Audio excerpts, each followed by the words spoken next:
Hello and welcome to Classic Gig Rewind, and on this show we're going to revisit a classic gig from 1982, and the band is AC/DC and the tour was For Those About to Rock. The venue was Leeds Queens Hall. It all happened on the 1st of October 1982 at Leeds Queens Hall.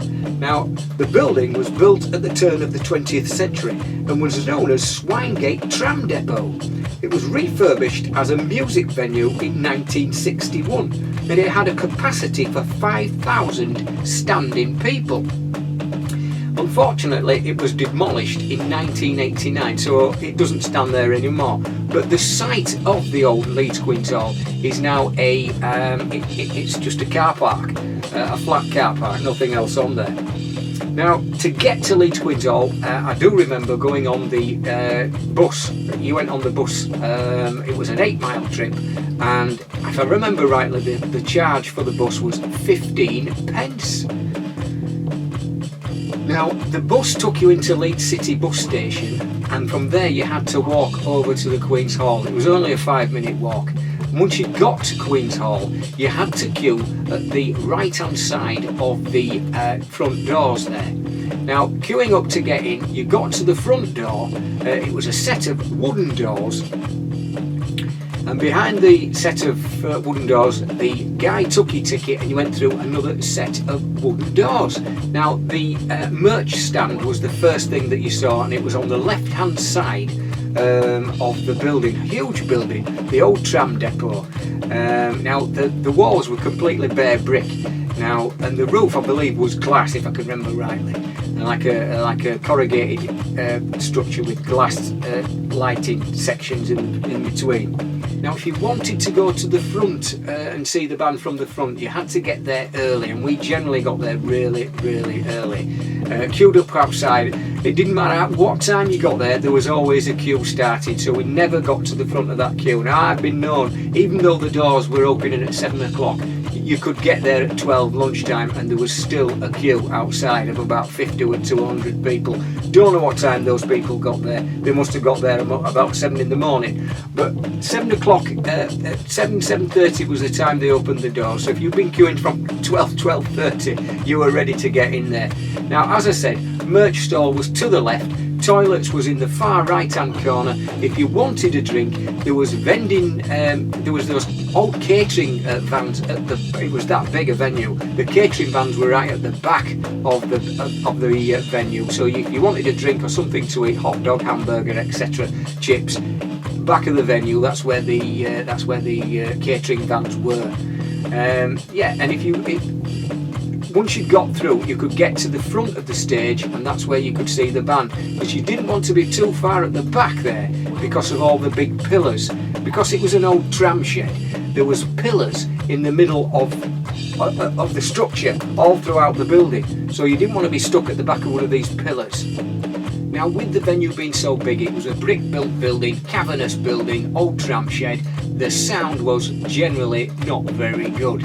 It used to bounce off the walls, and if it was really warm outside, the condensation off the ceiling would drip back down onto the crowd. So it wasn't a very nice venue to be inside, although we did see a lot of great bands in there. And generally, with it being a big venue, if the band at the time had a big production, it always went in the Queen's Hall, so you always saw the best production in the Queen's Hall.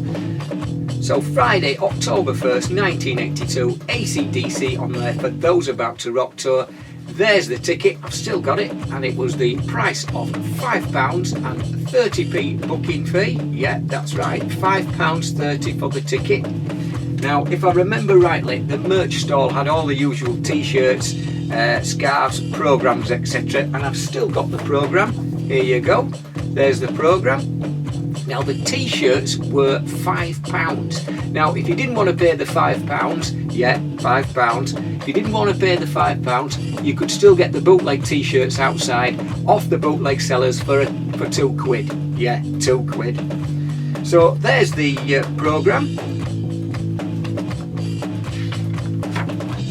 Now, the typical programme, this cost me £2.50, has the tour dates in there, and there's quite a few tour dates there. You've got the NEC at Birmingham on the 29th and 30th, Queens Hall there on the 1st of October, followed by Manchester Apollo, that was quite a smaller venue. City Hall Newcastle, 3 nights there. 2 nights at the Glasgow Apollo Theatre. 2 nights at Edinburgh.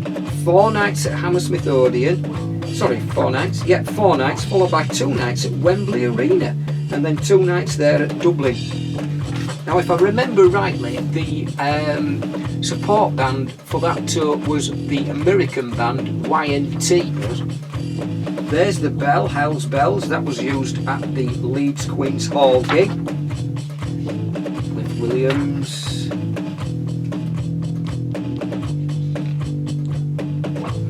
Not a lot of writing in these programmes. I can remember most of them did have an excessive amount of pictures, not a lot else.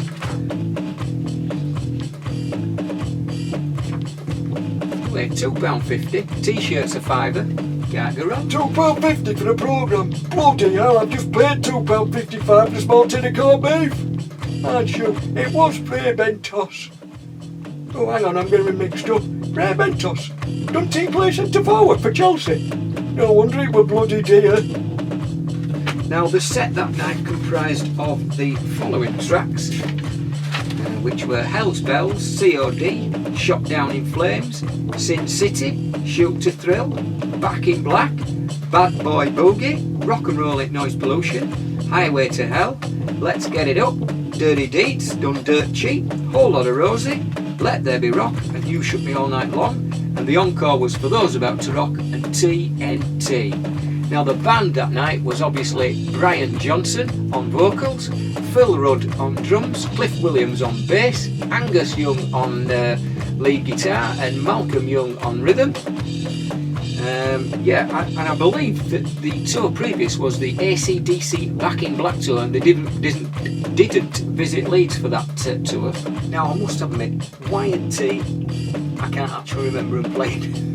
I know they were the support band, but I can't remember them playing. Now, I like Y&T, but unfortunately, 1982, I was 14, and I can't really remember.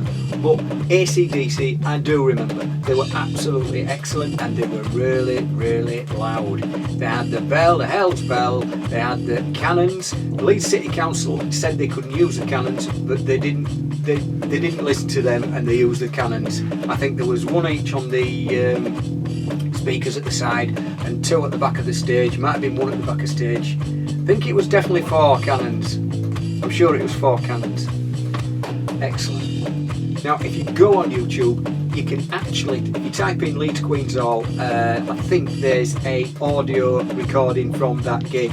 It's a little quiet, and obviously it's 1982, so I don't quite know how anybody's recorded. They must have used an old-fashioned. It's not like now where you just take your phone in. They must have taken some sort of cassette recording device in there, as they did in them days. But the recording's not over brilliant, but it is on there. You can hear it. So go to YouTube again and type in Leeds Queens Hall. You'll find it.